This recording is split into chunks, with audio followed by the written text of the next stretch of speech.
really organically recreate the song that you just did before we realized we were having an audio problem?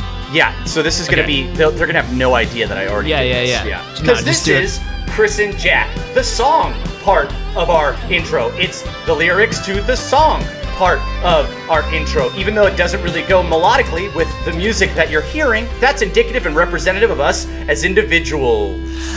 I'm going to say, good punch-up. It did get a little cleaner, didn't it? Yeah, I think it got cleaner. Yeah. Hello and welcome to Chris and Jack's Podcast Pilots, the podcast where we come up with pilots for other podcasts that we'll never ever do. Or will we? Hey, special announcement, y'all. This is episode 10 of Chris and Jack's Podcast Pilots, the podcast.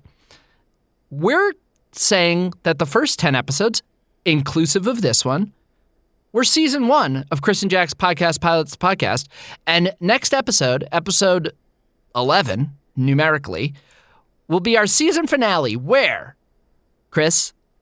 Get ready, y'all. We're going to do the second episode of whichever one y'all vote on as the pilot that deserves a second episode. So when this one drops, you've probably already seen it. There will be a poll up on Patreon where we're going to let you pick your probably 3 favorite. You'll vote for 3, and whatever gets the most votes, we're going to make a second episode of it, and then we'll jump into season 2 of all new ones again. So tell us what one you thought was the most fun, the most repeatable, and the most added the most value to the world, or judge by your own criteria. I don't care. If you've been really choosy and only listen to ones that you think the title sounds good, and that means you've only listened to one, just vote for that one. 3 that's times. Fine. Vote for it 3 times. We'll see if that's an option in the poll. This is exciting because I feel like the fact that we have this is episode 10, which means that we're gonna have done in theory 20 pilots. There will be 20 ideas for you to choose from. Which one you'd like to hear a second episode of? Keeping in mind, after we do the episode, we sometimes will critique them. Sometimes we'll go like, oh, maybe it'd be a little better if it was this or whatever. Obviously, that'll be part of episode 2, We're gonna come back with these, having punched them up as much as, like, really brought them into shape and just ready to rock on them. So can you imagine what episode 2 of Fanzane could cover? Oh, I mean... don't even get me started. Don't even get me started on episode 2 of, let me quickly see if I can remember any of them, of Planet. We got a whole solar system to fill out. Wow. What I'm also curious, I'm going to ask you, Jack, are we doing, for the second episode, would we be doing a half hour, or are we doing like a full hour of that idea, or do we just let it tell us how long it's supposed to be? I think it tell us, because some of them really probably should have been 6 or 7 minutes. Yeah. Knowing us, we'll do a really good job of taking up 45 minutes just explaining what it is we do. This? So you voted, and then are you following? We'll do another one. Okay. Right, so Jack is an alien, and I'm just interviewing him, but I don't think you understand fully the nuance of this. But until we get to that point, here we are in episode 10. We got another 2 to add to the pile, and listen, sometimes these last ones could be a dark horse in the race that suddenly you realize they're going to be very fresh. Yeah, these might be fresh in the mind, and people might be like, "Oh my gosh, really?"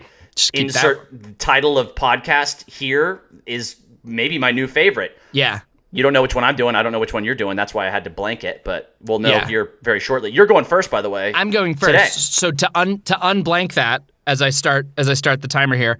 I did this before where I was like, would be fun if we just played a game for a half an hour. And I'm doing that again. I'm bringing in another game that I think is a fun verbal game that I think, like, you and I have traveled enough together that I feel like I've probably made you play this with me before.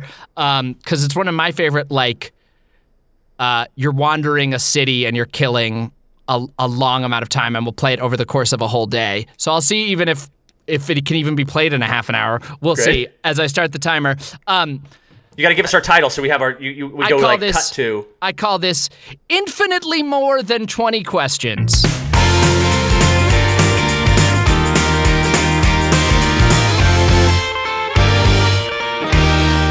So this is, 20 questions. You know how 20 questions work. I'm familiar with 20 questions, yeah. Usually in 20 questions, there's the the just gnawing stakes of if you don't get it within the first 20 questions, you lose.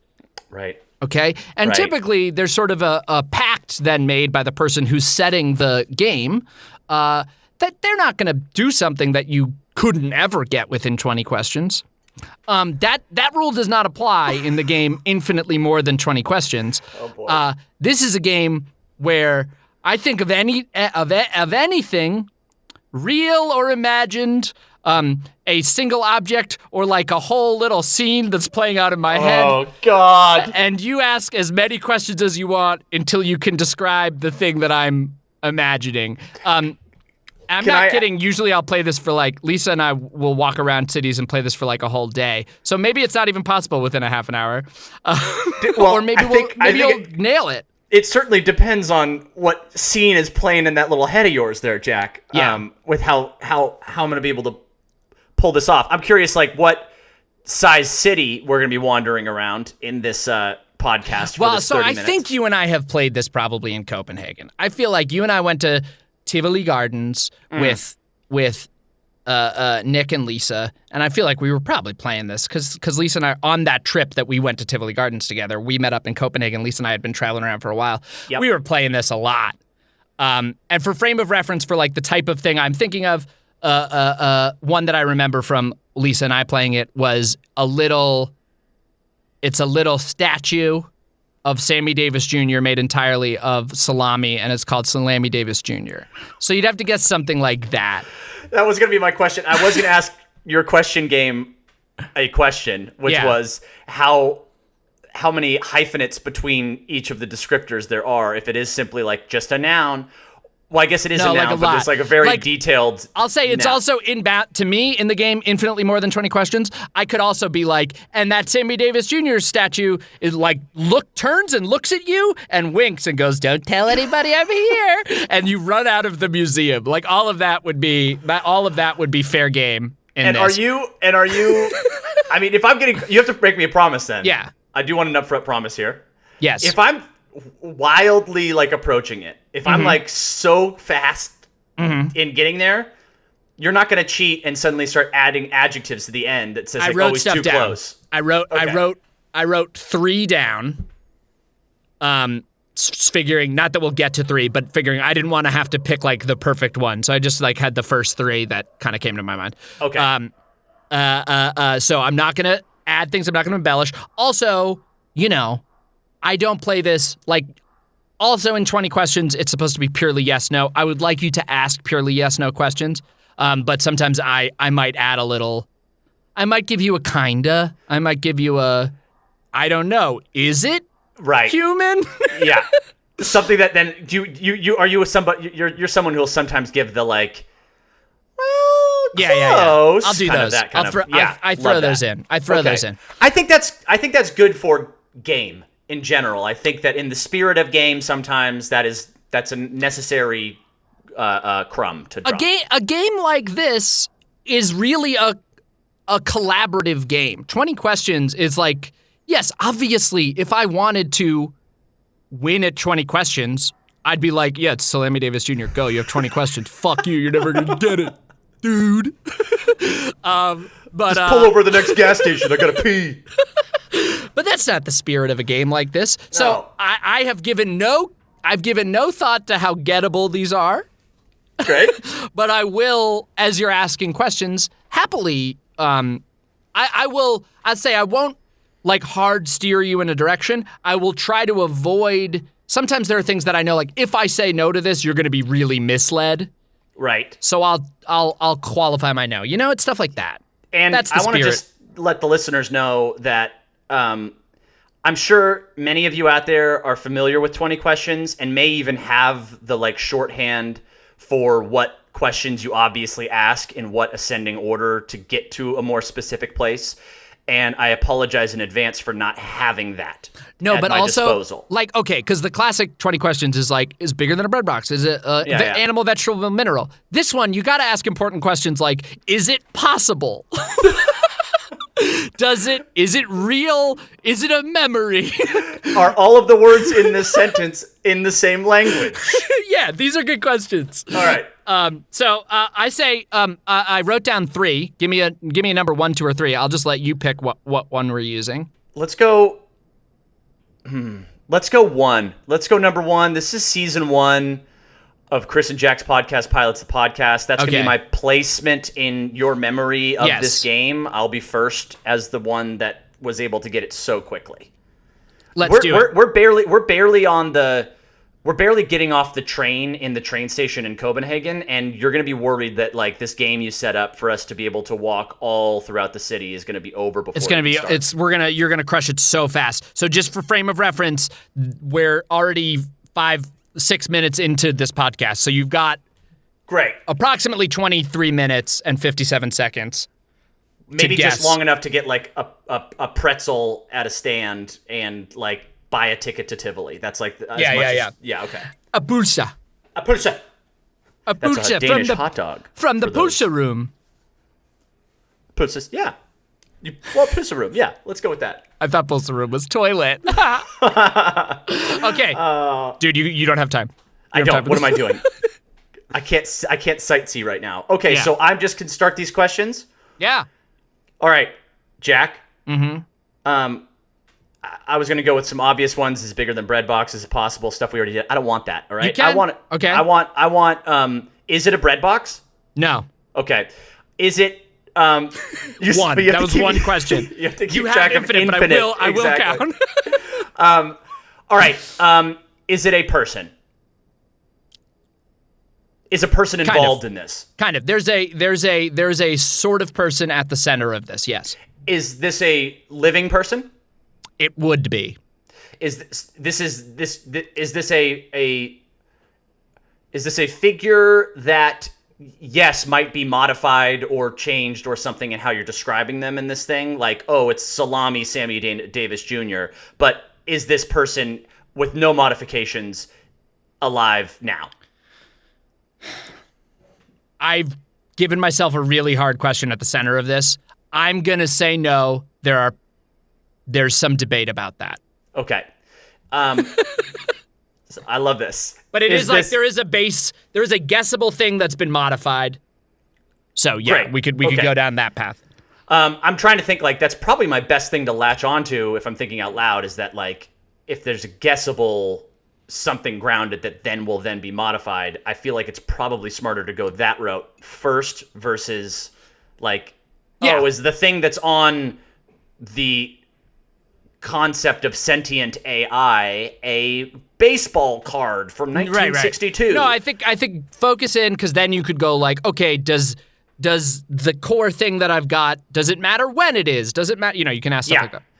Okay, so the core thing, extrapolating a little bit off of that, you say it might be kind of a person that may exist. Got infinite amounts of That is absolutely what I said. Yeah. So off of that, I'm gonna go with it's kind of a person that might exist. Yeah. All right. Well, I wonder if there's something here, but not really, and no.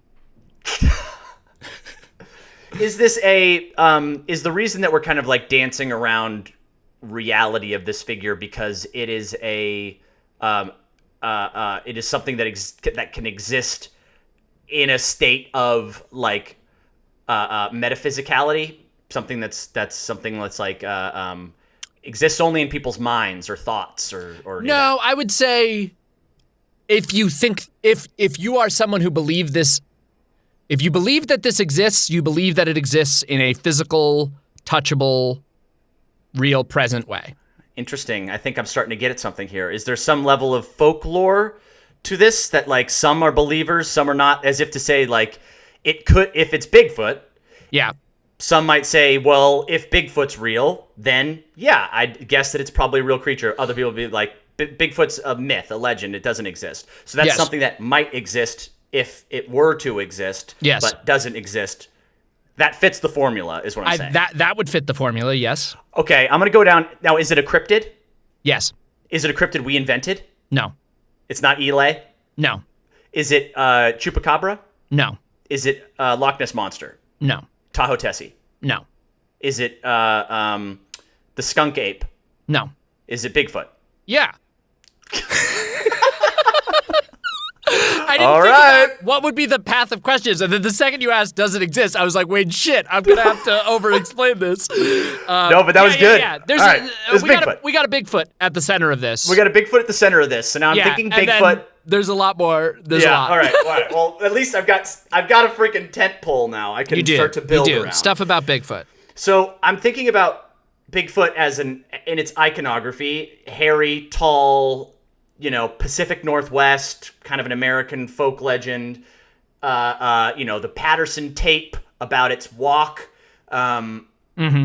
Animated movies and legends and stories and stuff. So I'm wondering if we're modifying it. Well, okay, here's a question. Are we doing anything to the way Bigfoot looks? Yes.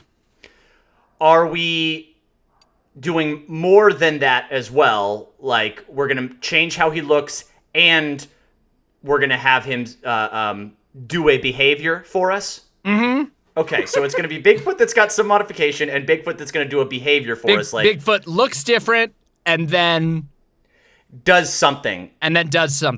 Yeah. And is that all that we're going to be modifying, or will there be more modifiers?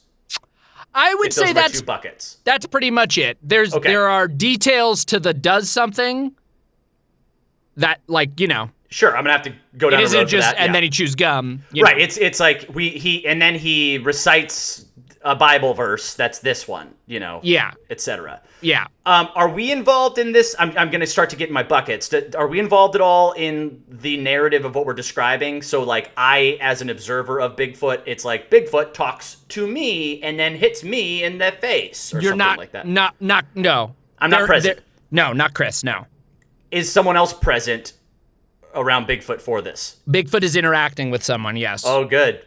Is this a person that is this someone just the idea of for the sake of the scene that we're setting, or is this also a figure that would be known in real life? No, they're just functional for the scene. Yeah, okay. in Final Draft, this character doesn't need have a name. Doesn't have a name. Right. Okay. Yeah. That's good. They'd get a description. The description matters, but the name doesn't. Yeah. It's as if Bigfoot goes up to a tourist, looks at the guy's toes in the sandals, and says, "Hey, nice big feet," that kind of thing.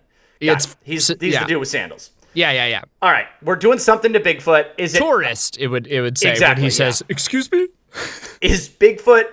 All right, so we're gonna modify Bigfoot in the way he looks. We're gonna have him do something. There will be another person present for this something.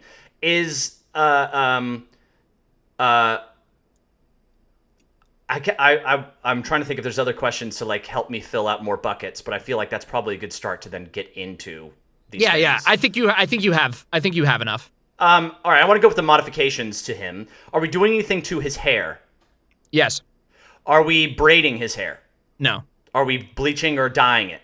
It is possible that some of it could be braided, bleached, or dyed, but there would definitely be easier ways of covering this. But yeah. But is it something specific or general? And meaning that if it were general, it's like Bigfoot with a makeover, or is it we're doing something specific here?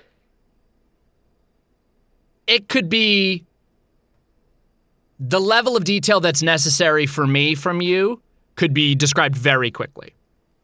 Okay. It's not going to be a long list of, and then in his one hand, he's got this, and then it could be just right. He had a makeover. That category would something like that would be enough. So Bigfoot with a mohawk, kind of thing. Bigfoot. Okay. Is it something dumb like Bigfoot in a Bigfoot suit? I mean, it's kind of dumb, but no, it's not that. Okay. Would this thing be something that? Dumb question. Mm-hmm. Would this be something that Bigfoot could do to himself, or would he need help? Oh, I think I'm imagining that he got some help. Yeah. Okay. Yeah. I will say I didn't. You don't need to specifically. Yeah. I don't want to. I didn't have in my head exactly how this happened, but I could kind of imply some stuff as you ask questions about it. Right. Because there are ways this could happen, but that's not important for you to guess. But Was this done in a way that would be like relaxing for Bigfoot? Like a self-care day kind of thing? No. Okay. I mean, it's not unrelaxing, but it's not specifically like, take it easy. Did Bigfoot, did he do something that would involve buying something from a store to help with this? No, this would have been free. Okay. Is it something that that is a result of behavior in nature? Like this would occur naturally? Like he would, like build a campfire and singe the hairs on his back or something like that. No. And to that end, I'll say, like, this is something that wouldn't, like, if we stipulate that Bigfoot does exist, if we are believers in this moment, certainly, this wouldn't necessarily be possible. Fair. I would say then this thing, do you also believe in this thing? Got it. Did Bigfoot, is it helpful for me to go down the road of this makes Bigfoot look unusual? You could definitely guess the way he looks now and then sort of kind of backfill. Yeah. And that's what I thought about more than how this happened. But is Bigfoot in this situation, is there an irony to what he is looking like? Like the fact that he is Bigfoot looking like this, there's something done for a comedic effect here? Yeah. I'd say the comedic effect, and it's not super funny. I didn't go for like, I'm trying to like write a fucking perfect joke here. Right. But I'd say the comedic effect more comes from the after thing. But there's certainly, I will say, his appearance certainly contains some irony. Yeah, okay. You said this isn't something he could buy or he would buy in a store. It's free. But I'm wondering, is this a clothing item still? Is this being worn as a clothing item? It's interesting because you said earlier that he would have potentially clothing items. He would have clothing items, but that wouldn't be like the simple descriptor. It's not like Bigfoot in a hoodie. Right. Is it, now you were saying it could be like whatever is going on here could be having braiding with it or bleaching with it. Like I'm just thinking something, and we said something had been done with his hair, right? Did we settle on that? There's something major that would have to be done with his hair as part of this, but what its sort of final form would appear as, whether or not it's bleached or braided or whatever, is kind of, you could fill in that detail however you wanted. All right. Is it Bigfoot that has been modified in some way to try and look like another creature? Yes. Is it Bigfoot that like is looking like trying to look like a bear? No. It's Bigfoot that's trying to look like a squirrel? No. Is this other animal a naturally occurring animal or another? Yeah. It is okay. It's not like another fictitious creature. 100% exists. Is this animal bigger than a bread box? Yes. Is this animal a carnivore?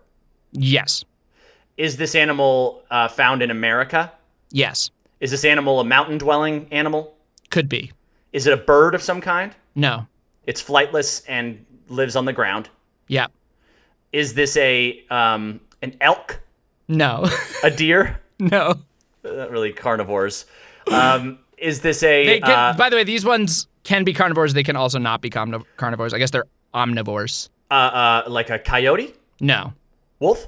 No. It's bigger. Okay. Is it like a possum? No. Is it raccoon? No. You have gone a bit down a path here. Yeah. That I could maybe help steer you out of, but All right, I'll say. let me veer back up. Is it a farm animal? You would not describe this as a farm animal. It could live on a farm, but you would not say like list the farm animals.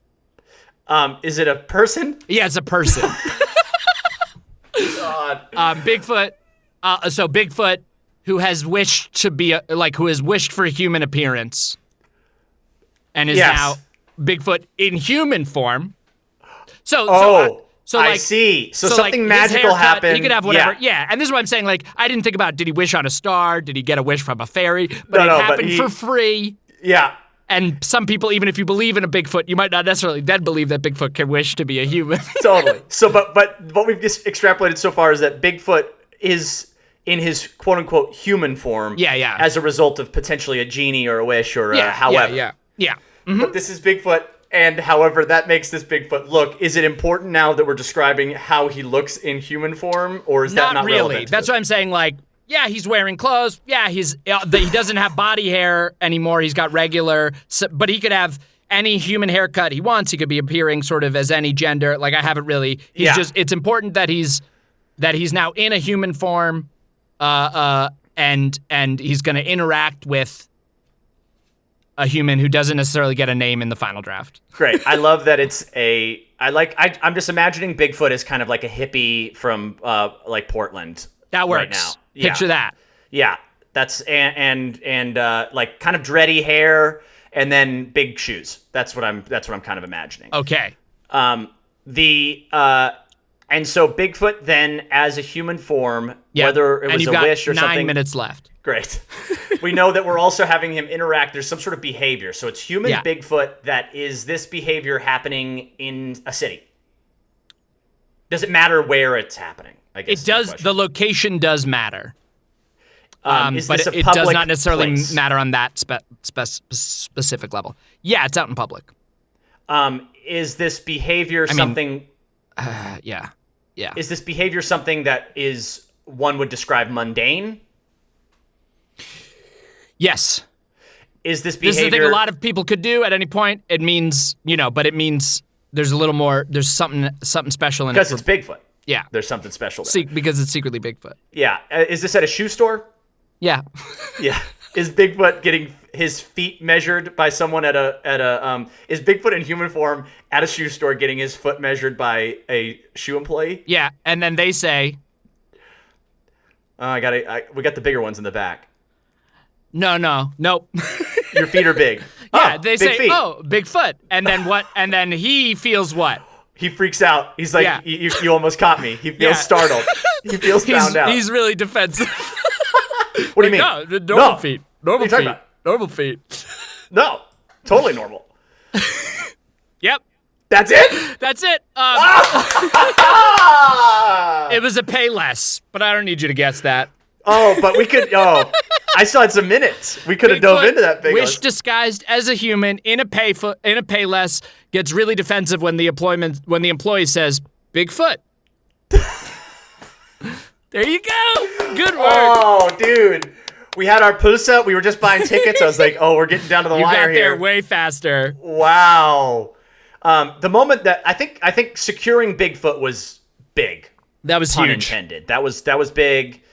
And then I found that the types of questions that felt most helpful were that kind of like analyzing the joke a little bit. Like, is it mundane behavior? Is it whatever? Mm-hmm. Do we want to try and squeeze something else in here? Let's try and squeeze one more.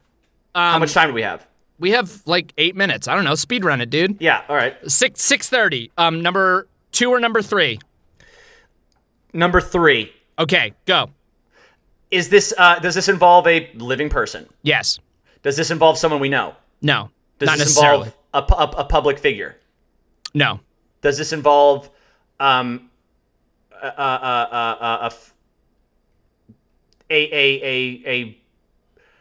that is in a position of power?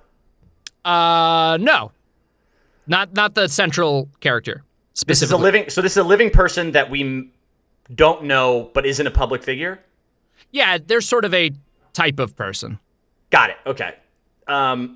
Is this a person with, I guess, am I chasing the right central nugget by chasing down identifying this person? Yeah, I think you got to start there. You got to get one detail about this person, and then start building into the next elements.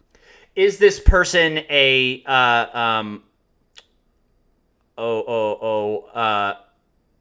work like we were saying this person isn't necessarily in a position of power? We didn't say that, right? You said that. Yeah, not in a position of. But this person is someone that is a type of person. Is this a person that is in your mind identified by their job? No. Is this person identified by a unique physical attribute? They're there is a physical attribute about them that is how they're identified in this story. It is not super unique. It's not like somebody with like the biggest eyebrows you've ever seen, Right, but it's something like, oh, a super tall guy. Yeah, something like that would suffice. Is this a guy or a girl, or does it matter? Doesn't matter. Is this a person? Does this physical attribute have something to do with height? No. Does it have something to do with weight? No. Though both could potentially be deduced at least to some degree. Is this person involved in some athletic way in how we're thinking about them? No. Does this person have... It's not an extreme version of a thing. No. So if you were to say like, oh, this person is the shape of a circle, you could deduce that they might be heavier and kind of stout. But no, yeah. It's not extreme. I will say for this one, certainly could, and I would bet absolutely has happened. This is not like, and then the monster comes out and the monsters. This is like This is grounded. The overall the whole number thing, 3. The whole thing pretty grounded. Okay. Is this a mislead for a punchline? All right. No, I know we're speed running. Yeah. Is this a? So you asked like, is it their whole body's a circle? And so I'm trying to give you extra information of like, no, it's nothing that crazy. Is there an element of am I chasing the right thing by going down this physical road? Yeah. Physical-ish, but like, does their height matter? Does their weight matter? Those type of questions are like, there's one of those questions that would give you all you need for this part of it. Does the attribute I'm circling have something to do with the upper half of the body? Not exclusively. Does this attribute have a region in the body that is more important than the other? No. Is this a... It affects the whole body equally. Okay. Does it have to do with like color of skin? No. Does it have to do with color of hair? No. Does it have to do with clothing? No. Does it have to do with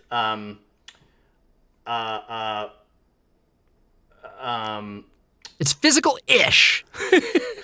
Does it have to do with like a physical process, like sweating? Oh, no. But I would say it does have to do with the physical process. Like birth? Yeah, sure, I guess. Is it not really? Is it something that has to do with? Does that have something to do with like singing or voice or? No. It's not something they're doing.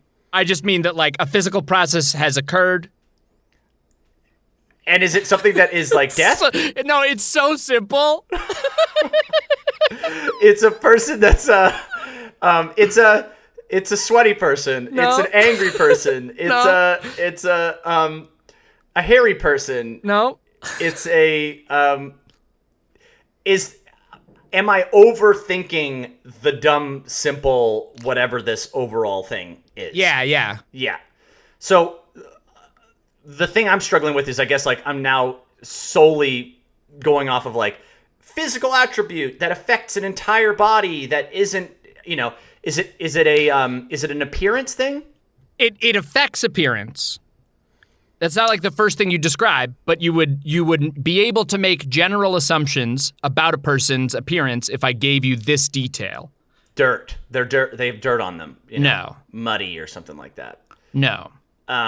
One thing that you might guess is a general idea about you would know if I told you this factor, like I said before, you would have a general idea. You would know something about their height. Right. You might be able to know quickly, like, well, that person's not going to be super short, or that person's not going to be super tall if they're this. Sweaty. They are, You got to Bigfoot so fast, and this is so much simpler. I know, it's just that I think it's the speed running nature of it that just makes it more intense. We pushed it. Yeah. You got that huge victory, and then we pushed it. I pushed it all. You got to balance the scales, Yeah. You can't be perfect always. Yeah. Is this attribute is it something that happens to me, happens to everybody, something that could be described in everybody? I know it has to do with height and stuff. Yes, the attribute. Yeah. This attribute, you could say, describe their blank, or tell me, and every single person has an answer for it. Yeah. And yes. Describe their height. Describe their weight. Describe their posture. No. And the timer went off, but I'd say we press on for a little. You gotta at least get this. Yeah. And then I'll tell you the rest. It's is it a it's maddening to me that I feel like I'm trying to not overthink it, and then as I'm saying these other things that are very, very simple, I'm gathering from your body language that I'm getting further off, which is what I'm like kind of trying to grapple with, which is that like I was going down a road of like, is it upper half of body? Is it lower half of body? Oh no, we're doing macro. So that's what I'm trying to say. Like it indicates some physical things, but it's not so like locatable in that sort of physical way. If you were to start describing a person, this is a attribute that you would probably list quickly in a character description or in an essay about yourself in a foreign language class or something. And based on the version of it that is being used here, you could at least make some assumptions about physical appearance things, but it's indicating something other than purely a physical appearance thing. Attractiveness? No. Like a nationality? No.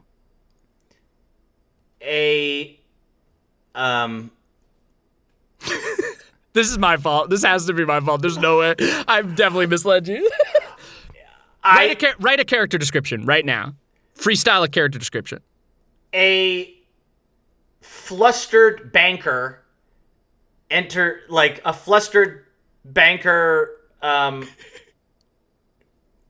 with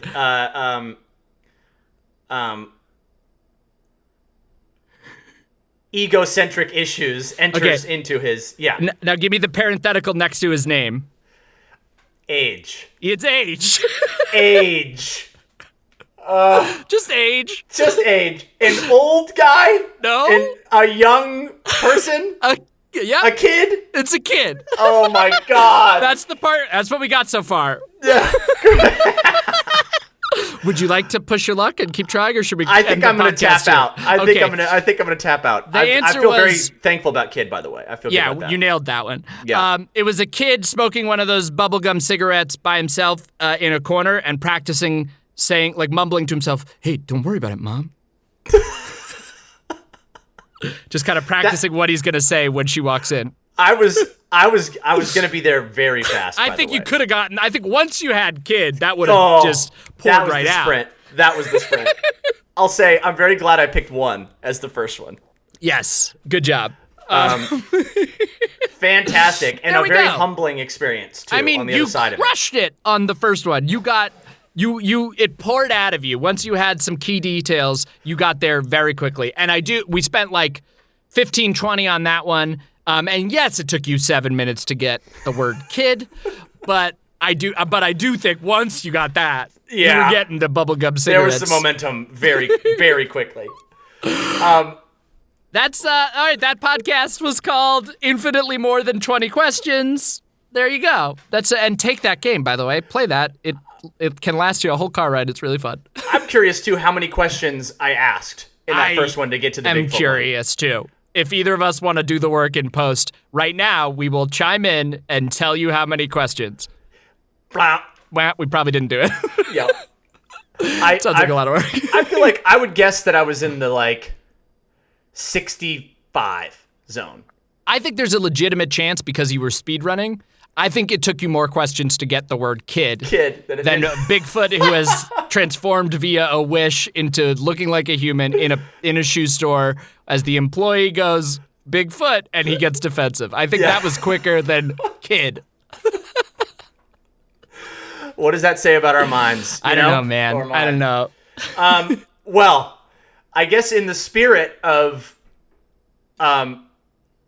me struggling to know things, I'm going to use that as my segue to my podcast pitch here, Jack. Okay. And this is a podcast that we had at some point discussed as a potential, I think, down a road, but I really have wanted to try. And so I wanted to take this as an opportunity, maybe a little like season closer for us of season 1 of Chris and Jack's podcast, Pilots the Podcast. And this podcast is called, let me prep my my timer. Hang on one second. This podcast is called Avatar the Last Viewer. We have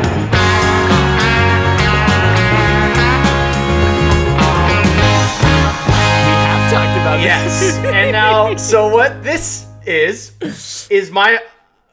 It's starting out as my soapbox, Jack. It's starting out as my ability to catch people up with a unfortunate fact, which I have gotten crap for, which is, I'll say, earned. Now, for those of you that don't know this, I think probably many of you do. Jack was a voice actor in the show Avatar the Last Airbender. He played Sokka. Well, you know that already. I do. Good. Not to jump ahead. No, but has definitely been a very fun fact in a lot of just like meetings that we've taken as writing partners, comments on YouTube videos, just a thing that I've been I knew when you were when you were auditioning for it. Yeah, we were definitely, because I was recording it. Yeah. I had definitely met you by the time I was auditioning for it. I think I booked it end of high school, so I definitely knew you by then. And then I was like, we were close friends by my freshman year of college, and I was recording it all through college, basically. So I was like building my college schedule. Right? So it was like a very active thing in my life while we were hanging out, probably scheduling improv rehearsals. And I was like, can't go then. I've got to go do this show I'm currently on. And yet Chris has never seen it. So let's let that settle in. I've never seen it. Now, in fairness, you were in the Blue Man Group for many years. Oh, right. And I saw it a couple times on tour with you in it. And then I went with you, like when you were first like previewing, they were putting up a new show, and I went with you to Vegas to watch that. Right. So I've seen it like three times. Right. But that was like travel and stuff as opposed to like it's on Netflix. Right. Just something to click on. Also, I made some like a bunch of like sketch videos and even a couple features that are pretty bad in like high school and college. Oh, I've seen them all. And you watched all those. I haven't seen all of Deja Vu, but I have seen some of Deja Vu. Just imagine a montage of montages and you've seen it. It was so many. Wait, no, maybe I did see it. I think you did. I think it was like a drinking party you threw in college. Yeah. And I was one of like 6 people who watched the whole thing. Needless to say, there's a lot loaded into this in that, like, yes, I think there's an argument to be made that I'm an unsupportive friend. And so I guess just very quickly, this podcast will land into a specific in a second, but mainly to give the backstory of my relationship with Avatar as the show, it started as a thing that was like, when I'd heard about it and I knew it was anime or an anime adjacent in that world, again, another thing I generally know, I had decided, I was at a time where I was like, I think I'd just only seen like Dragon Ball Z as a kid. My brother was really into it. I wasn't into it. I just kind of like did a whole hand wave about anime. I was like, I don't think it's for me. And then it wasn't like a show that I was like, oh, I wouldn't just like immediately be drawn to watching just an anime show. Hey, listen, not that into Goku. I won't support my friend for the next 15 years. And, I had other things to do, like schedule improv rehearsals, juggle. I do want to say, sincerely, this isn't something I like harbor a lot. No, about. I love that when we were friends in college, just so you know, Jordan was super into it. And like I took him to the finale screening at Paramount and like he got to meet everybody and it was a lovely, you've met some of these people subsequently. Yeah. It was a great time. and the fact that like I missed out on some elements of that in hindsight is very silly and painful. There is but also to that degree, there was that level of like, okay, wasn't into Goku. I'm not going to support my friend for 15 years. But also then it kind of rolled into like, once I started hearing about the show, once I started hearing about like, oh man, like this is clearly a big deal. Like a lot of people around the world are now talking about this thing. People are within our friend group being like, oh my God, I just watched a show. Oh my God, I just watched a show. And then weirdly at that time, then I kind of got in my head a little bit, and this is true. I got in my head just a little bit with this game of, or this thinking of like, damn, if it really is that good, I really like what Jack and my relationship is right now, that I kind of want to make sure that I'm still a friend and not a fan. Like that level of like, oh, I was kind of curious, in a like a college mind way of like, would that change the dynamic in some way if suddenly I felt like, oh wow, this guy's like a star, like a celebrity. I didn't write it. I just you've heard me talk and sure. make jokes. Yeah, but it was just that it's and of course that's silly thinking, and probably in hindsight justifications of like, oh, it's a lot suddenly to take all that in. Yes, right? And listen. There's 60 episodes of a thing. It would feel like, oh, do I have to watch the whole thing? Whatever. I also am someone who, if I have a weird thing where like, if enough people tell me that a thing is really good, I get there's a threshold where sometimes that makes me just like, okay, I gotta watch it. Yeah. But sometimes I hear just enough to go like, cool, yeah, I get it. It's probably really good. I lose the spark of like, ooh, I want to discover this show and determine for myself if it's good. And there's that like little like, I haven't heard that much about this, but it seems cool. I'm gonna watch it before other people have. And maybe I know the secret. You won't get any credit for watching Avatar. Nobody's gonna be. No. You're gonna be like, hey guys, Avatar's pretty good. And so in that way, yeah, and then in that way too, it's like this. It is that weird double down of like, also then not only the binging of a thing that everyone says is great, then there is that feeling that's associated with it. But then when it's also my best friend is in it, then it's also couched with the guilt of like, God, I should have, I've gone this far without having watched it. And then, there's that element of also like, well, then it means more now that I have to really sit down. I really have to chew it up, I want to also throw out there's got to be at least some part of you that's like, and what if I think it's just kind of okay? What if it sucks? What if it sucks? Or what if it's fine? What if it's just Goku? What if it's the whole time? Goku? Well, by the way, whatever. I'm now doing a show with the voice of Goku, so you're probably not watching that either. Yeah. Nope. Based on the same mythology that. Okay. Anyways. Okay. Well, clearly, but I do want to float the possibility. I think the worst place it could land, if it sucks, I think you would have an interesting conversation with me about like, oh, it wasn't for me. Maybe that would be hard. But I think like the toughest would be if you just think it's completely fine. Right. And can't really hold up to any sort of questioning about it and just have to go like, yeah, it was all right. Right.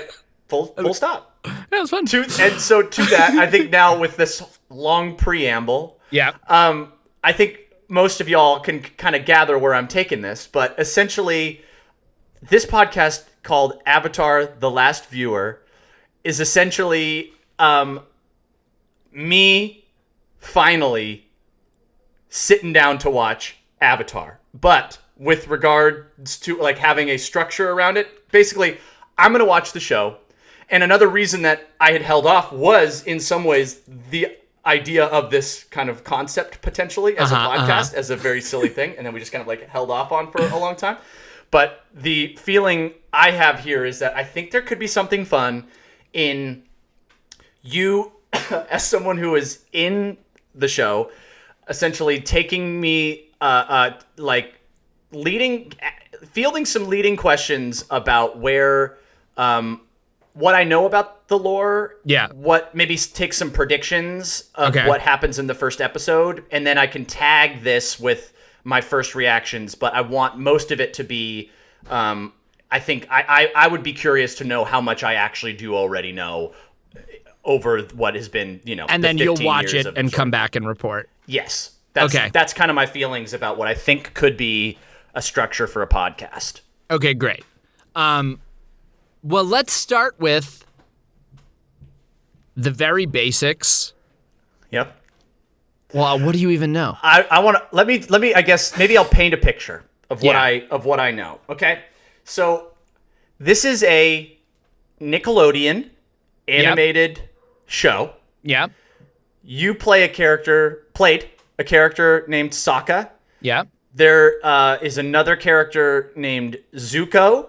Okay. That's Dante's character. Yeah, nailing it. There's another character named Toph. Yep. There's another character. You know this because we had only Michaela because in a sketch. Collapse. There's another character named there's another character. The main avatar or the main person character, the main kid, is oh my gosh, Aang. Yeah. Aang? Yeah. Yeah. Where's Okay. that from? That's just seeped in there. Aang. Where's that from? Yeah, like how do you know that? That's I feel just like I seeped in? know that. I 'Cause feel like we I haven't done anything with Zach. Well, I think the only reason I know that is because there have been comments on our videos. They're like, "Oh, we got all of them. Next, you just got to get Aang." I think Great. is what was Okay, where you're that came getting from. these are some main characters. Okay. I do have questions how much you know about those characters, but we'll Oh, get nothing. there. But we'll get into that. You're a brother character To whom? to. I have to come up with the character name. I have to name this person. It's a girl. There's a sister. You're the older brother Okay. of a. I'm not. Do you want me to be telling you? No, This I is- don't you're want you. I just want to. depositing I'm positing. some I think. opinions. I mean, you can tell me if I'm surprisingly close on things. I'm a brother. Yeah, you're a brother to a girl character who, I think you have a girlfriend at a point too, because there's Okay. a point where you're like, the famously, "Oh, my girlfriend turned into the moon." That's rough, buddy.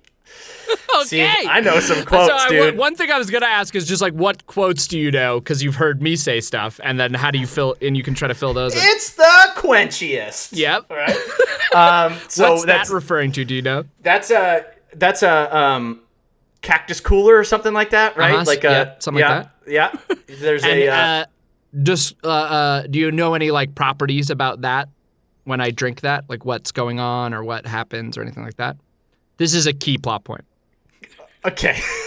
I would only be guessing, and my guess is it's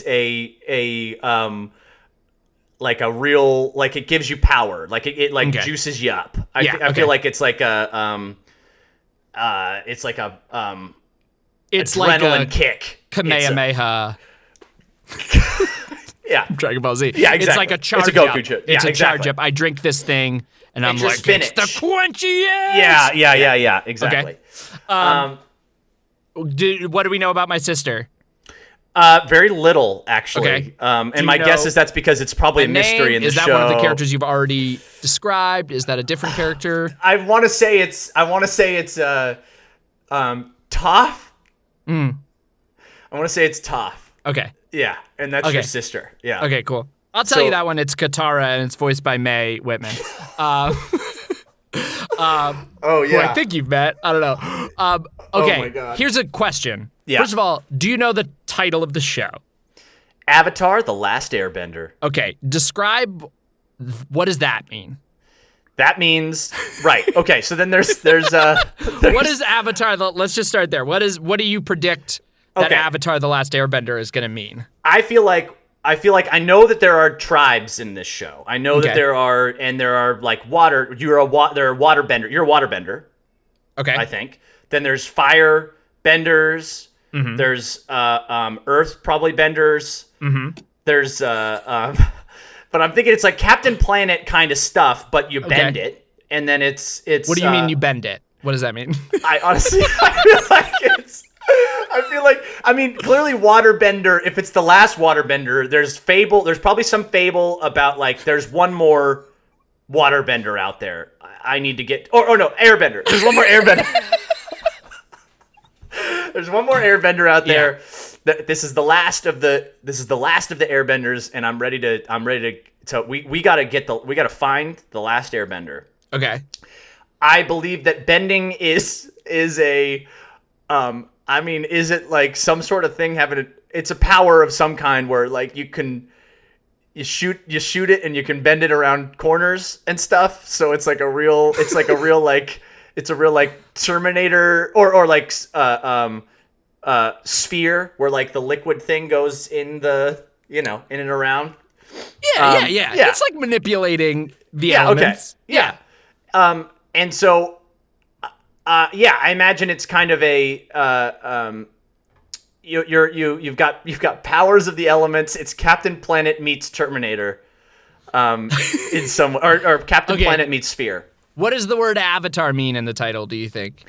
This is what throws me. Okay. Avatar, to me, I do have this. I associate it with like how we have avatars of Like ourselves, screen like name, like profile picture. a cute little me that is on a on a screen, or Avatar, the James Cameron movie that then has like you upload yourself into a host. Right. So that to me, I'm like, is that the same use? Is it like we're using it in that sense of the word in What this would show? it mean if it were that? Probably mean that like if it's Avatar the Last Airbender, is it that it's someone is using body, like there's a spirit that inhabits bodies and you're just trying to get to that spirit that's in a body somewhere, Interesting. Like, that like, wow, the Last Airbender is an avatar, or it's using people's bodies as avatars, and we just got to find the right one. It's you've hit on a thing that's like so totally wrong, but like but interesting, maybe. But then also like kind like it's definitely not that, but like it's kind of that. I can tell you because it comes up early. There's like sort of a cycle of reincarnation type of thing going on. Okay. Yeah, like a spirit. So in many ways, I guess one could say that reincarnation is a type of avataring. And I was right. Yeah. So you nailed it. Why? Do you have a guess who the Last Airbender is? I'm gonna guess. Do you think that will be a character we meet? Is that a character we're chasing the whole time? Is that a character we follow? Is that? I'm guessing it's probably Aang. That's that's like the lead character. So my guess is it's like, we need to find, like maybe Aang is having a.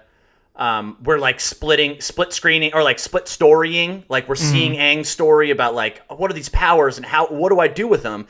And he's having his like Batman Begins story, while then other people are like, he's out there somewhere, we got to find him. And then the squad comes together, and I'm guessing you are some sort of, you're involved in your tribe is like, we got to find this kid, and then, or they don't know it's kid. It's like, we got to find, where the prophecy says the Avatar is back and it's out there, or we saw a big wave, the water was bent, and then let's go. So he or she is out there, and then my guess is that they're like, you and your sister are like, I know where the Last Airbender is, and then the tribe people are like, you're kids, you don't know shit. And then you're like, well, you guys are old and you don't know what you're talking about. And then you guys sneak off and you're like, we got to be the ones to find the Last Airbender. Why do you assume people want to find this character? What would finding him be about? I feel like there's probably some sort of impending doom. I feel like there's probably there's a bad guy, gal that wants the power for themselves, is my guess. And then there's some level of like getting, we got to get to that power before the bad guy gets that power, because then the bad guy will rule the world or something like that, is my guess. Not really. Why do you think he's the last airbender? What does it mean to be the last airbender?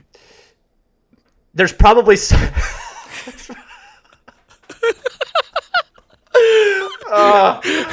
like I'm just freewheeling now. There's you weren't wrong. I'll say you weren't wrong that there's sort of like an impending crisis. Yeah, it would be helpful to have this person. Like, I feel like is maybe unclear, but you're not. So I mean, you're not miles and miles away. Yeah, I'm just kind of circling. I'm like a 10K away. I feel like my thought was that there's like some sort of like. That's why I laughed. This was my first thought, was that there's some real big cave, and then it's got like a lot of important stuff in it, like wishes and powers and stuff. Okay. And then it's like, we got to seal this friggin' cave off. And the only way we can do it is if we get earth, water, wind, fire, heart together, and then they're the ones that can close this door. And then when they do that, it's done. The Avatar leaves the bodies, and then it's gone. And then the powers are gone. You think the Avatar's presence is the threat, and we need the Last Airbender to stop that threat by being able to combine with the rest of us. Okay, let's send the genie back in the lamp, kind of thing. Yeah, interesting. Yeah, interesting. Very, very wrong. Right. But I want to hone in on the word last. Yes. Why is he the last Airbender? I feel like he's the last Airbender because there's probably a bloodline thing. I bet you there's like some sort of like he is a chosen one that, you know, the last son of a dying bloodline, and that's the only one that would be something would reincarnate in him or whatever, and that's that.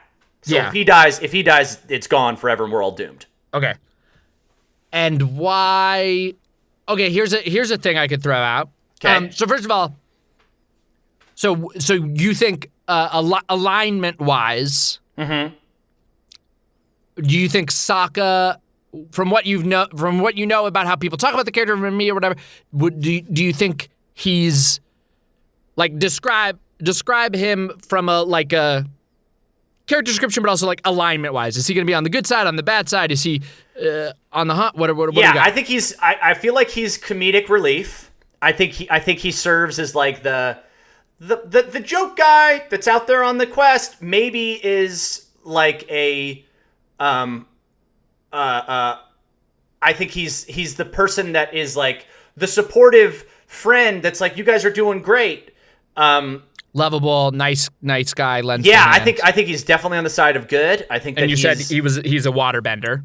Yeah, so he's part of that tribe. I feel like you and Sis like bend water together in some fun ways, and then you're like able to just like, I don't know, like you guys do it maybe as tricks, like party tricks for the village, and then everyone's like, yeah, like you'll ever use that, and then lo and behold, like what felt like fun We're gonna have tricks, you're gonna have to bend that water to save the Avatar or defeat the Avatar. One detail that could be floating in your brain that I'm curious about: my character has like sort of an iconic weapon and an iconic hairstyle. He has a boomerang. Yes. And what about hairstyle? Have you seen? Do you know what my character looks like? He's got a distinctive hairstyle. I don't think I do. Okay. I think he's got no. He's let me actually think if I can remember images of. I feel like you got a you've got like a ponytail thing. You got like a mohawk ponytail. Shaved yeah, nailed it. Oh my god, you know this show. I know this show, dude. And then you got a friggin' boomerang, and then you drink Cactus Cooler whenever it's time to charge up. To power up, so I can water bend better. Yeah, and then you water bend it all. I wonder, okay, can I suggest what I think is probably a sequence in this show at some point in the 60 episodes? Yeah. I feel like you bend some water in a way that's like that really bad Bond movie when he like windsurfs onto the like big wave that lands on a glacier. Remember that? Not really. He's like windsurfing on the ocean, and then a big wave comes, and then he like windsurfs and lands on a glacier, I think. Okay. I just imagine you create a wave that you all surf on. Okay. Together. That's fun to imagine. Yeah. Yeah. I have two. I have one thought of like a sort of a gamified thing we could play. Great. We have 6 minutes left. Okay, I Googled a list of a thing, and then I jotted while we were talking, I jotted a couple of things on the side. So I'm gonna take 2 more seconds to jot a few more names for a thing that's about to be helpful. Okay. And in the meantime, I'm gonna tell you the name of the pilot, and I want to see how that knowledge if that gives you any more plot juice of what you think might be going on. What I think the pilot's gonna be about? Yeah. Okay. How we get into this story. And reminder, you've missed most of the so it's called the pilot's called The Boy in the Iceberg. I was already talking Glacier. Look at this. My Bond sequence is already playing out.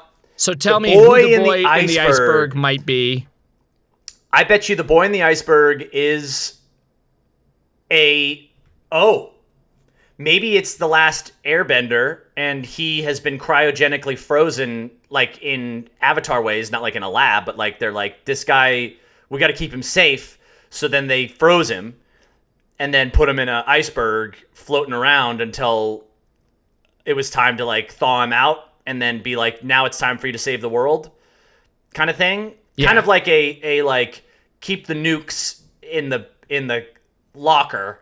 Or in the base, until it's time. Like we'll just let them just so you know they're out there. So keep things chill. Just so you know, everybody, the Last Airbender is out there. So don't be warring on us. Do you know what I mean? Yes. So he's a breaking case of emergency figure who was missing and is now brought back. Yes. Okay. And then it's who do you think is bringing him back? I feel like it might be the villain. Okay. The villain is... Who do you think the villain's going to be? I think the villain's going to be some dragon. Okay. Something that, like, breathes fire, and then, like, fire melts the ice, and then, like, there's the boy inside or something like that. Yeah. Or it's a global warming metaphor, something like that. Sure. That, like, once we don't deserve this planet anymore, the Last Airbender will melt because of what we've done to it, and then... But I guess that kind of gets this is, to me. It's an alternate. It's not our world. It's like a. Oh, that's a good question. World. Is it? Do you think this is set in an alternate setting or in a version of our world? Or... I think this is a fantasy world. I don't think it's Earth. Great, actually, but I think it's a metaphor for Earth, so that it's like, be careful, y'all. Don't be, like take care of our oceans, because Last Airbender might melt in the iceberg and come back and get you, Yeah. I realize I'm getting more muddy on what I'm deciding that the Last Airbender is, because this one it's like he's like more used as a weapon. Yeah. Maybe he's a living kid, and we just got to find him and convince him of his powers. I've got a few ideas spinning. I mean, I think that's gonna be cool for you to discover. It's definitely. I mean, you're not completely out of. Yeah. You're not completely out of there. Yeah. Okay, here's a game I thought we could play. Oh, great. I just did a little research for it. Okay. This is a game called Avastars? Great. Where I'm going to just say some people and you tell me whether or not they voiced a character on Avatar. Oh, great. Because do you know anyone else in the cat? You know Michaela and Dante, who we've worked with recently. Yep. I want to say D. Bradley Baker. D. Bradley Baker was in that show, and I randomly met him on a plane back from Denver because I had talked about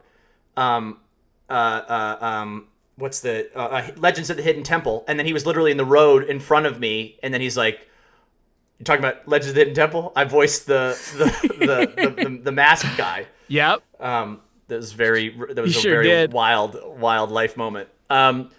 Okay, I'm ready. Avastars. That's all I know. Okay. I'm gonna say some people. I tried to just pull some real ones, mix in some fake ones. Okay. You just tell me were they or were they not in Avatar? Okay. Jason Isaacs. They were not. No. He was. Commander Zhao. Sigourney Weaver. I'm gonna say no. It would be. She was in Avatar, the James Cameron movie. Yeah. We would have heard if she was in both. Yeah. Rachel Dratch. Yes. Really? She's in an episode called Ember Island Players. It's a fun one. Ember Island. Interesting. Oh, fire stuff. Dragons much? Okay. Listen, do you want to know if there are dragons in the show? I want to see for myself. I'm going to know this. I feel like I got it right, but yeah. Serena Williams. No. Yeah, I mean, of course she is. Why would I put Serena Williams? Why would Serena I think to put Serena Williams in Avatar? Yeah, Serena Williams pops up in Avatar. What? I think she's got a small part in Avatar that she pops up in Korra, which is the sequel series. Oh my god! But I think she also David Hyde Pierce. Yes. No. John Cho. No. Hector Alessandro. No. Yes. George Takei. Hopefully, yes. Yes. Oh, what The am I Rock. doing? I gotta watch this show. What was this one? The Rock. The Rock? Yes. No, there's a heavily The Rock. This is a trick question if you had watched the show. Fair. There's a heavily The Rock inspired character called the Boulder, but he was voiced by Mick Foley, Oh my god. pro wrestler, Mankind, Dude Love, Cactus Jack. Laura Dern. No. No, of course I would have told you if Laura Dern. Oh, I said that you could hear my tone in my voice. I was like, please let it be in there, but I can't, in my good conscience, say that. Mark Hamill. No. Yeah, dude. Mark Hamill's in the show? Yeah, this is crazy. This is why it's like there are parts of my life that you just I've been in. I was in the booth with them, man. What? You hung out with Mark Hamill on. You were in the booth with Mark Hamill? It wasn't like I didn't get a ton of it right, but I had like a session or two with him and got to This watch is my him and fear, meet him. man. Our friendship's nice completely guy. changed now. You're I on a broke whole it. nother level. Just couldn't be Full nicer fan. and just a joy to watch work. Just like a powerhouse of creativity. Oh. Ron Perlman. Oh, I'm gonna say yes because he's got a great voice. Yeah, he pops up in a lot of stuff. Yeah. That was my timer, by the way. But that was literally the last one on my list. Oh man. So I wanted to set the stage for you of like, you got some people, you got some powerhouse, you got Isaacs and Mark Hamill and Rachel Dratch and Hector Elizondo. Oh. You got some people popping up, man. Yeah. Daniel Day Kim I didn't put on there. Daniel George Dae Kim? Takei. Yeah, Daniel Day Kim. Huge Daniel Day Kim fan. Me too. I don't remember if he was, yeah, okay, he is in both. He's in both. I knew he was in Korra, and then I was like, I thought he was also in Avatar, and I was scrolling So through the list. Korra is and that's a spin-off show? That one is it's a sequel series. They're like teenagers or something, or like they grow up, or will that spoil things? It's set a couple generations after the original series. Some characters pop back up. There is another really important element of the continuity that would be super clear if you even just watched even just the main title sequence explains what the Avatar is, and once you knew what the Avatar was, then I could explain this really easy. Yeah. But I'm gonna let you save that. All right. You got a big discovery. That's 'cause what I have. You definitely don't know yet, even just what the main word means, what an avatar is in this context. No. Well, I feel like we're in this. I feel like that is the end of my pilot. Yeah. I definitely put the control onto you. I feel like I pushed a lot onto your plate for this this podcast pilot, and it is in this like in between land because obviously on the other side of this, I'm gonna watch the pilot We'll have to and then come I'll back. do a little tag about it. Yeah. But I'm surprised at the amount of like specific excitement that I have in watching it now. With just like getting some star names in there was cool. I think that was fun. Oh yeah, to, like, see that, like, there's an amazing folks. cast. Yeah. And I'm also just excited to see how much I got right. Oh, little. You did. There is a character named Toph. You didn't really tell me anything about her. Nope. Character named Zuko. You didn't give me anything about him. Nope. So you got those two names right. Yeah. Aang. Aang. Yeah. Yeah. You found that one. Yeah. Little muddy about kind of what role Aang plays in the show. Well, but maybe that's because every season, if they do something a little different with him, it's like, is he good or bad this time? Yeah. That might be really what I'm picking up on. Do you want here in summation like a teeny bit? Because this is all stuff you're going to learn in the first like 5 minutes. Or do you want to fully save it for the watch down? I feel like what is your instinct here's as what someone I'd like that you knows? to. Here's my instinct. Yeah. I think we should pause. Yeah. And you should watch the opening titles, because the opening titles of every episode of Avatar is a world-building monologue delivered by Katara. Okay. And so I think even just hearing that, we could then come back. And so this is though you start the episode and you pause and you come back for this. You know what I'm saying? Yes. And then watch the rest of the episode and we'll come back. Okay. But I think let's pause. You watch Avatar main titles. Okay. And main then title monologue or whatever, and then we can chat a little bit more. Okay. Here we go. We're back. Okay, so you just watched, that's the extended intro, which has like a little bit even more meat in the center than what you see at the front of just every episode repeatedly. But there you go. Okay. New context. A lot unlocked there for me. I think I should see a little bit more. Is that your first time seeing like the visual style? It's very dope. Beautiful. Amazing.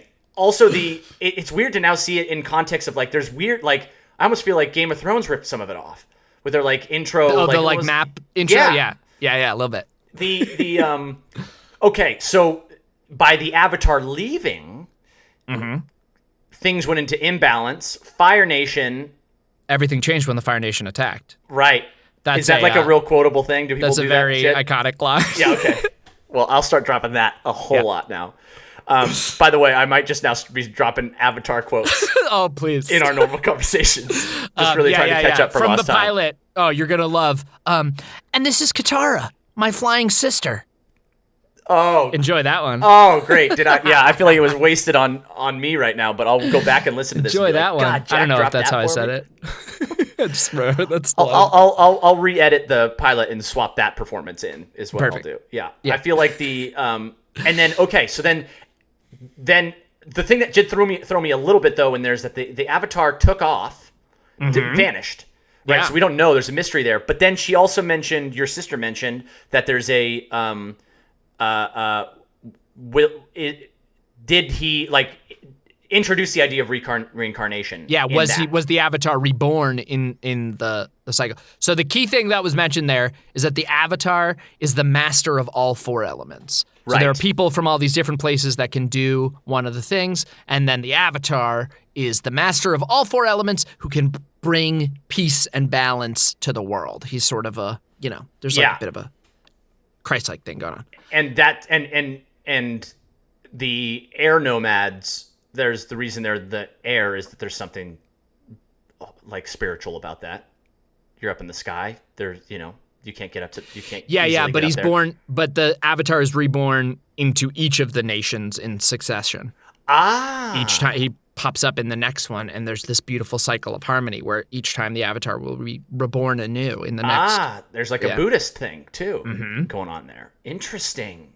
So then the kid intro. Is used in an iceberg as like a nuke. That's you nailed that part. And I'm the most powerful waterbender. Yes, and there are a lot of. You're gonna find out that that's not entirely true. You really doubled down hard on that part. Well, I feel like the formula for this pilot would then be that. I mean, I'll go and watch the episode. I'll watch the pilot, and then I'll come back and report on just how far off I was / what I nailed. Yeah. And then in future subsequent ones, in theory, it would be like we'd go through the show. It would be like that. Yeah.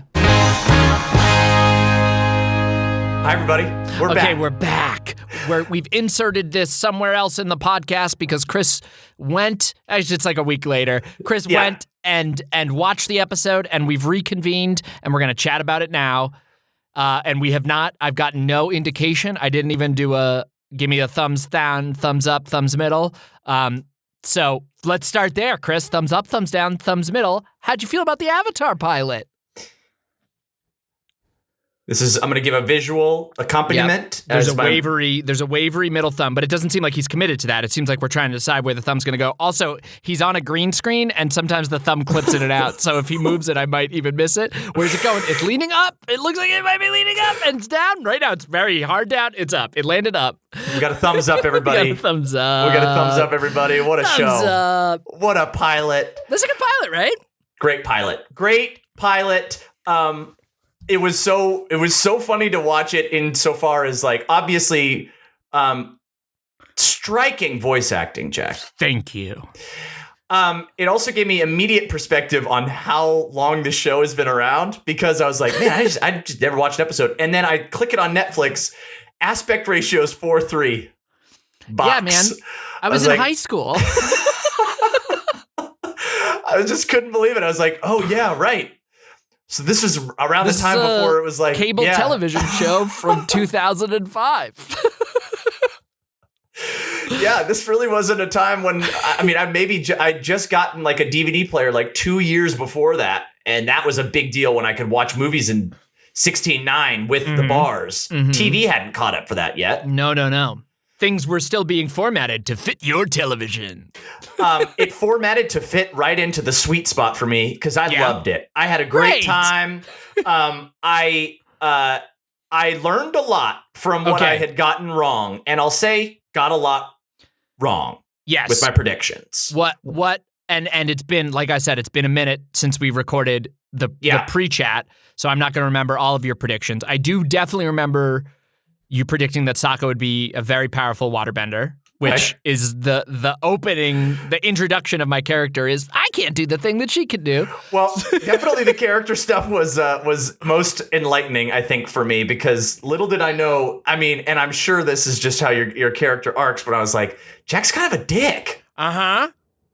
Sokka's kind of a dick, right? Sokka's more of a dick than you would think, and definitely beginning of the show, Sokka is more of a dick, and like pilot Sokka, pretty misogynistic. Is definitely has like a boys rule, girls drool bent to him. You gotta, that's a good. You gotta have a character that starts someplace for a good arc. I have a feeling Sokka's got quite an arc ahead. He grows some. No spoilers, but people out there are immediately thinking of a character who helps set Sokka straight in some of these specific ways. It's not Katara. Definitely his relationship with his sister helps him grow to understand plenty of things. But there's sort of like there is an episode, there's a season 1 episode. This is all, I said no spoilers, now I'm being very spoiler. There's a season 1 episode that definitely head on addresses Sokka's misogyny. We're going to stop to talk about this kind of thing. Yeah. Yes. I didn't realize too, obviously, Dante has been in our sketches. We've hung out with him. I am I keep him in my mind as like, oh yeah, that's how Jack and he know each other, is through Avatar. They must probably be like best friends in the show. We were not the buds. Dante's the villain. Yeah, or the villain that was a right fun now. Surprise. I could see him having a big arc. There's because there's that like level of adolescence to him where you can kind of sense that like, he's got aggression and passion and honor and whatnot, but still like it doesn't have the wisdom yet. I wonder if there's going to be a wisdom thing that he's going to start to latch onto. I don't recall knowing in the pilot. I don't recall, because it's been a minute since I've watched the pilot. I don't recall how much we know of his motivation to find the Avatar. And if not, what you could guess. What do you think? What do you think he's on about? Well, it was clear in the pilot that the previous generations failed to find the Avatar, right, and that he had something to prove. He had honor on the line. That was a big part of his story as it was set up. So my guess is there is some like where I would put it right now is that like Fire Tribe. Obviously, there's some rebel rousers. Fire Nation. There's some rebels that are trying to they're leading the charge on this battle. I'm guessing it's we need the nuke to solidify our reign. That's why I need to get the Avatar. Seize the Avatar to control him and have him fight. Use him as power. Maybe kill him so that it's then the one thing that could defeat us can't defeat us. That'd be my guess. Interesting. And do we? Why do we think he specifically is out on this journey? Do we know? Do we learn that in the pilot? If we do, it's glossing over me. I don't know if we do. There's a lot of backstory about sort of without spoiling where what his current standing in the Fire Nation is and what this specific quest means to him and whatnot. Yeah. Give me any other standout characters. You knew some of the main people. Aang is just the sweetest. He just wants to go penguin sledding. I did feel bad for the penguins, I'll be honest. It didn't look like they were happy being sledded on. To be sled upon. No, not necessarily. I also will say, show does a great job of interjecting humor undercuts. I thought that was really good. There's a lot of heavy stuff, world building stuff, and then still even after a big seemingly dangerous moment or a real intense moment, there's great levity. in the show that I think is going to is great. Also, big fan. I'm an ice guy. Love me some glaciers. Yeah. Love me some. There's some poles. beautiful scenery. I mean, the background design and stuff on the show is just beautiful. There's so many like amazing landscapes. It's just like visually very. I mean, come on. Yeah. I was laughing a bit at. There are just like. I guess if I have to give like critiques or like things that I'm like, I can't just make this all bubblegum and raindrops. No. I think the thing that I always, and maybe it's just in animation in general, but especially in like kind of like what's it called, anime. I get that this isn't full on anime, but there's like a foot in it. American television, yeah. But when it comes to like character and cartoon reactions, sometimes I'm like, you don't need to give me a voice. You don't need to give me a voice for a reaction. It's very funny to me sometimes where it's always like, huh? Yep. Huh? Huh?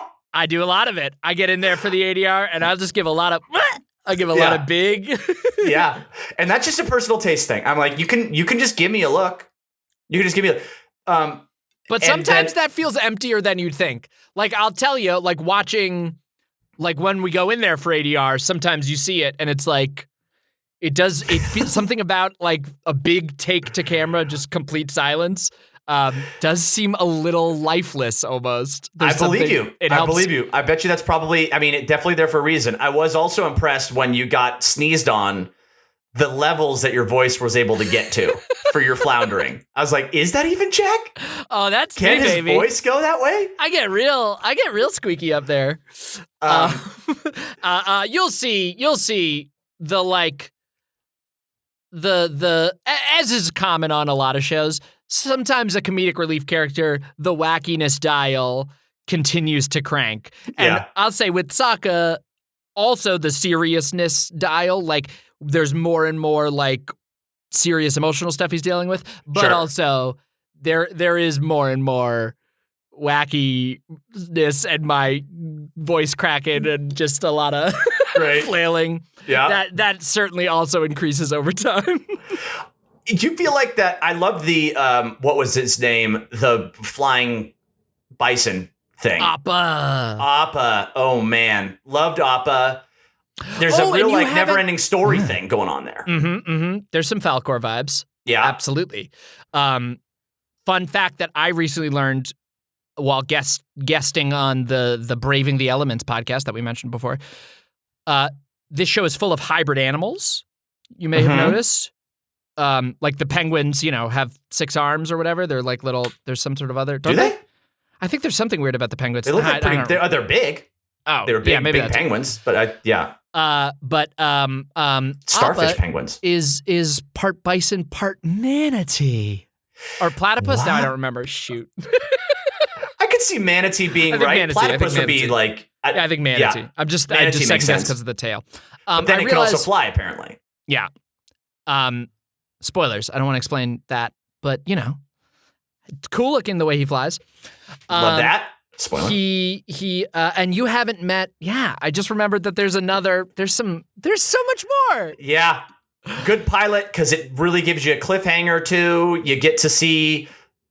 That was a second pilot. They remade the pilot. So we did a pilot that got the show picked up, and then when it went to series, they redid they used a lot of similar stuff. There were a lot of scenes that carried over, but they definitely made a new pilot that did more forward momentum-y, hold stuff over. I think if I remember correctly,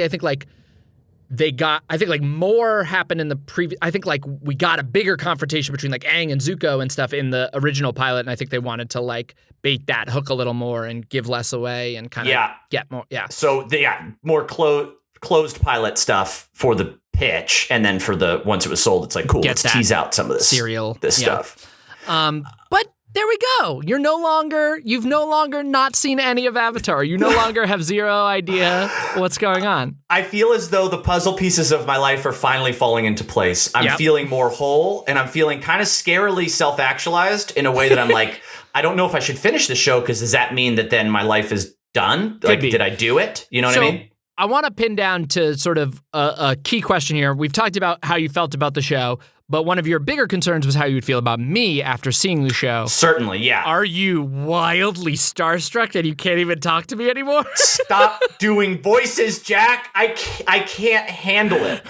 I can't handle it. I'm hoping, I can see that our relationship may be on like on a trajectory now that it might be barreling out of control towards starstruckedness. Trouble. But I will say that if you're able to keep the Sokka one-liners to a minimum as I start to learn more of them, that might be helpful. So if you need any more you just feel like you get out of the system that are like from later episodes, now's the time. Well, tell me where you're at when you've seen them, and I'll drop them then. Great. I don't want to give you. Oh, now immediately a million are popping to mind. We'll save them. Give me one. Give me one nugget right now. Give everybody a nugget. Just the first word that popped to mind when you said that. That's a funny amount of spoiler. Is Sparky Boom Man. Oh, I've earmarked that one. That one's Save that. That one's sitting pretty. I have one last question for you, Jack. Please. The fact that I have now watched the first episode, is that changing your relationship to me in any way? Like, now are you finding that you're liking me more? Like, does the hatred, like, has that faded away, or what are your feelings? Honestly, I think like that was the only I don't want to say the only, but that was the coolest, most original thing about you. It was like nice that you didn't see me that way, and then we had this division, and I had this like part of my life that we're just like, we're so close, we share so much, we work together all the time, we're in each other's lives so much. That felt like that was yours. That was mine. That was my place without you, and that was also a cool thing about you, that it's like, hey man, I'm gonna let you have that space, and like I don't have to be like everybody else in your life. And now it's just, you're just part of the crowd, bro. Yeah. Dude, well, at least I have the name Chris Smith, so there'll never be. I'll always have that as an individual. No, I'm genuinely very excited that you've finally seen it. And if you watch more of it, great. Or if just like I can spoil other parts of it as necessary, because it really is like, it's such a, to me, there are so many things on that show that I think about when I think about like writing and world building and storytelling and long arc stuff and all of it, especially in the like kids space and stuff. And so it is a useful example in conversations that I frequently hold back. Yeah. And it's like the homework I've put off us in some ways in our like working dynamics that I should just have been doing for so long, but I've been procrastinating with all of our sketches. And I did watch, to fill y'all in, there was one of these on my side that I had never watched that Chris constantly wanted to reference, and it was the Mothman prophecies. And you did. And I did. To be watch fair, the Mothman you finally prophecies. did. Yes. So I'm glad there's nothing between us now. We can freely talk about writing with all of the same knowledge. We're just gonna, so now we can finally truly do what we've always wanted to, which is to go to a field somewhere, hold hands, and spin in a circle, looking into each other's eyes, and know now, there are no secrets between us. And if while we're spinning, if you want to throw out a Mothman prophecies quote, and I want to throw out an Avatar quote, and vice versa, we can freely. We can. I wanted to write then, remember the number in Mothman prophecies that gets repeated a lot, and it left me. Wake up, number 37. Yeah. All right. Well, goodbye, number 37s. Thanks for listening. Maybe this is at the end of the episode. Maybe we just inserted this in the middle, and now you're going to hear us talk about which episode was good or bad, even though we hadn't even finished it. We'll figure this out one day. This is just the pilot. This is just the pilot. A pilot for episode whatever number. We love you. Thank you for indulging what was Avatar, The Last Viewer. And it's Chris. He's the and last it's me. person I'm the last person to who's even seen though it. we're friends. Well, there we go. That's episode 10 of Chris and Jack's podcast, Pilots the Podcast. 2 more pilots that you could potentially vote for your favorite, or not even necessarily your favorite, but the pilot from season 1 of Chris and Jack's podcast, Pilots the Podcast, pilots that you'd most like to see a second episode of. Have a vote. It's in a boat. Reading Rainbow. Reading a Rainbow. All right, so we have 3 questions to ask ourselves about each of these. Do we feel like, so let's go back to infinitely more than 20 questions. Infinitely more than 20 questions. The 3 questions we ask are, was it fun? Was it repeatable? Did it add value to the world? Was it fun, Jack? I thought it was totally fun. It's a game. I had a blast. And I had a blast. I'll say this is partially inspired as me going like, oh, that could be a podcast, because there's like a quiz show that I watch sometimes where they do like a 20 questions sort of thing. It's like a wrestling quiz show where they do like a 20 question sort of thing. And I found myself having that be like a really easy, just like, oh, I could throw on like them playing a round of that and kind of zone out about it because it's fun. Kind of demonstrated to me that that specific type of game of like someone's trying to guess a thing is more listenable than I would have thought. I would have thought that that's something like you can't really play along, you can't really ask a question, but there is a fun to like, I bet someone thought about age perhaps before you did. Sure. And they might have had fun going like, I think it's just age. Right. So I do think it's definitely fun to be on the inside of, and I think it's a potentially fun listen. I had a great time, and I found that I really have zones of creative thinking that I can go down very quickly. Anything cryptid related, I'm on, and then anything. And I didn't intentionally plot in one that wasn't like meant to be the layup for you or anything. Sure, but I took it and I ran with it, and then you same just nailed as Kid. Yeah. Same level of you can go just as quickly to a very specific painting of Bigfoot. Was it repeatable? Yeah. Infinitely. Infinitely. One could argue too repeatable. There's like too repeatable. Yeah. There's nothing to hang your hat on. It just starts anew every time. Right. No, yeah. There's nothing. We're not gonna learn anything else new about each other. We're not gonna go into depth. It's gonna be purely like that. how well. I mean, we might flop roles. That'd be fun. Yeah. Could bring a guest on. They could. Totally. Do a round where somebody else has the thing and you and I swap questions, and so we've got to like try to build it together and like ask things that are going to set up the next question. Yeah. We can repeat it. Got it all. Does it add value to the world? Probably not. No, I don't think so. No, who cares? Again, it's not even like real stuff you'd learn facts about. It's just some nonsense that I didn't spend that long coming up with. I feel like the value was added. All of its value was just added in the pilot. There's no added value the more you watch it. The only value is, oh, that's a game. That's and a you fun just taught me that I can game play that when I'm bored. I could play when I want. Yeah. 100%. That's exactly right. Right. So the other podcast, Avatar the Last Viewer, was that fun? Yes, I had fun. It's always like a little stressful to talk about something you worked on. I get that. And so it's a little like, do I feel put on the spot? And then in actually doing it, nah, it was fun. I had a good time. I had a blast. You got some stuff very wrong. I think you'd be able to, I will say, well, that's more of a repeatable thing. I think a pilot in particular was very fun. You're just so blind. It's actually remarkable to me that like, it was remarkable to me just how little you knew. I would have thought you knew the very, very basic premise. Sure.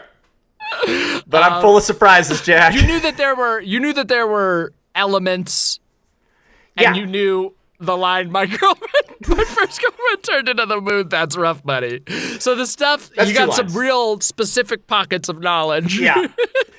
There's a real shotgun pellets in the wall, kind of where my very nuanced or my very, very, very specific moments of like, oh yeah, I heard him do that on a cameo a couple times, comes in. To the question of is it repeatable? I think that is that might be the thorn in the side of this concept to some degree, is that the bliss of truly unknowing is in the zone we're in right now, and we're decompressing after I've even seen the first episode. Like, I'll watch it and go back and slot that in. Yes. And so with every subsequent episode, I'll in theory know more, especially after the pilot. Like, my blind spots will be smaller and smaller and smaller. So we'd have to find it will new quickly ways. become a recap podcast. Yeah. Where you'll make predictions for the next one, but you will get more. Yeah, you'll know more because you'll know who these characters are and what they're pursuing and what they want, and so it might get it. Like the thing it was this time isn't maybe fully repeatable, and then it becomes just a fun recap podcast where you're waiting to finally hear those lines. Yes, there's a big celebration around. Yeah. By the way, just to plug, great Avatar recap podcast right now being done by Dante Bosco and Janet Varney, Braving the Elements. Check it out. I popped on it a couple times. It was a great time. Oh, great. So then ours would be like, already it doesn't make any sense. We have the special sauce of you haven't watched it. But to me, then, the most fun version of that is if you do watch it and don't really like it. And it's a recap podcast of you just kind of half-heartedly trying to sell yourself on it each time. This one was okay. Yeah. I think that there's also the element of like, I think there's something silly in just obviously that I'm talking to you who is in the whole friggin' thing. And like can geek out or get intel or ask questions that you obviously would have the answer to and just can't tell me. Like there's a great irony to there's that. There's a big disparity of knowledge in that podcast we just did. Yeah. But I would say that it is repeatable insofar as what it would shape into. I think might be a little different than what the pilot was, but it could be repeatable insofar as that like, yeah, we watch, there's 60 episodes in there. Yeah. 6 seasons. 3 of podcast. If we did 10-episode seasons, I guess is what I meant. 3 seasons of Avatar. Oh, yeah. So we do recap seasons probably based off of the seasons. That seems smoother. That makes sense. No, and then we could jump into Korra, and we could have guests on. I mean, you could repeat that. That. Does it add value to the world?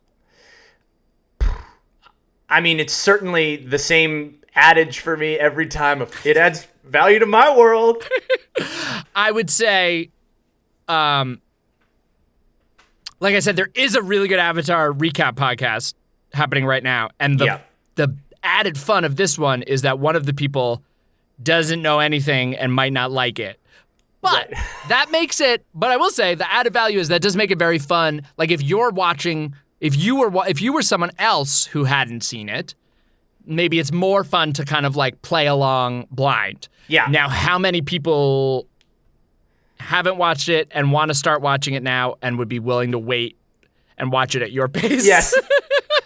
They would watch it now. 2 weeks. And then they would wait to see if we did it ever again.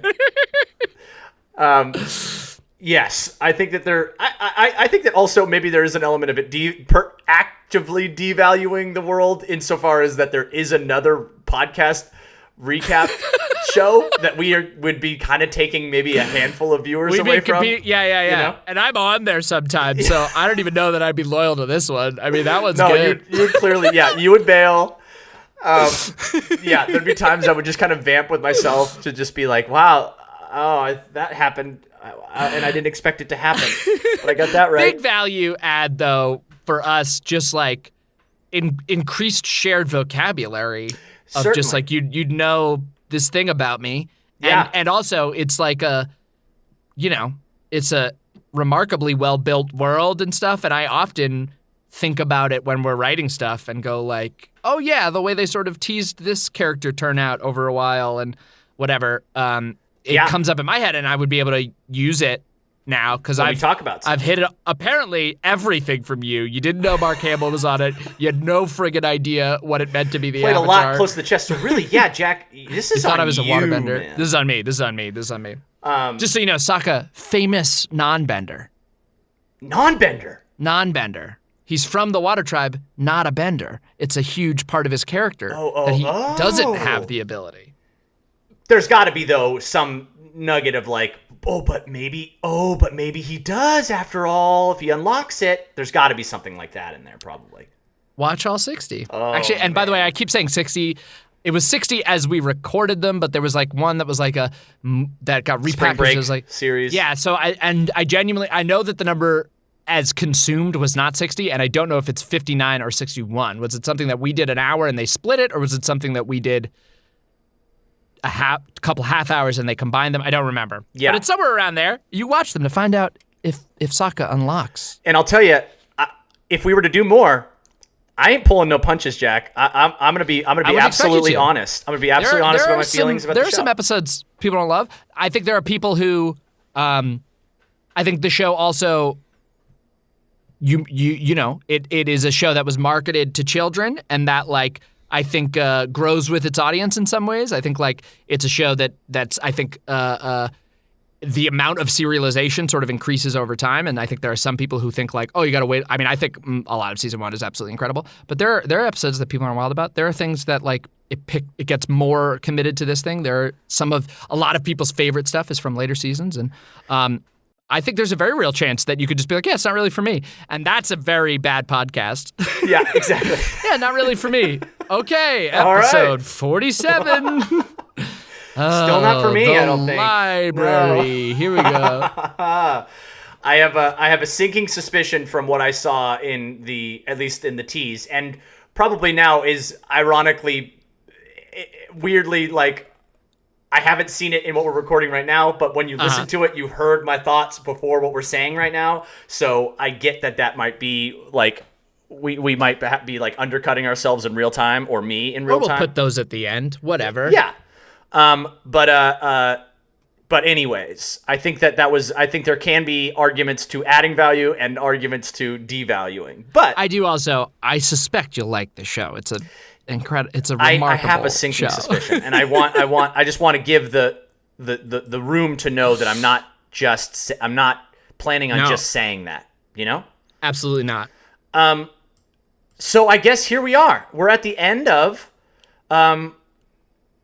episode 10. Season 1. Season 1, we did it, dude. Basically. We did it. Basically. I don't know if we'll count the finale. Is that like a finale, or is that like a special? Is that like the holiday special? Yeah, I think that's kind of like the special. It's not part of the. It's the special. It's like the you season said. 1. It's like the couch special of the like. It's after the final rose. Yeah, exactly. It's our little bonus thing. Yeah, beautiful. Okay. We'll probably still call it episode 11 though, for the sake of order. Probably just so that people can find it. Yeah. But yeah. So we'll come back. So vote. Tell us which one you want to see or hear a second episode of, and we'll make it. Yeah. And if it requires a guest, maybe we'll have a guest on. If it is one that needs to be longer than a half an hour, if we really let it rip, then we'll do it. We'll figure it out. We'll do a second episode. It'll be fun. And fear not. The plan at this point is to do a whole nother quote unquote season of these. And so, if you have suggested podcast ideas, we've seen them, we're digesting them. Keep we're thinking suggesting. About it. Okay. We're marinating. But just to say, keep tossing ideas out there, because we're going to definitely need more. We'll keep running out. Yeah. That was a blast. Agreed. Here we are. I kind of want to end the episode the way we began, with our song that we know. Yeah, you remember it well. Yeah, I remember it really well, which is, this is our song that ends the podcast, because the lyrics don't match melodically the song you're hearing now, because that's a metaphor for us, Chris and Jack. Yeah. Right? Exactly right. Yeah. See y'all.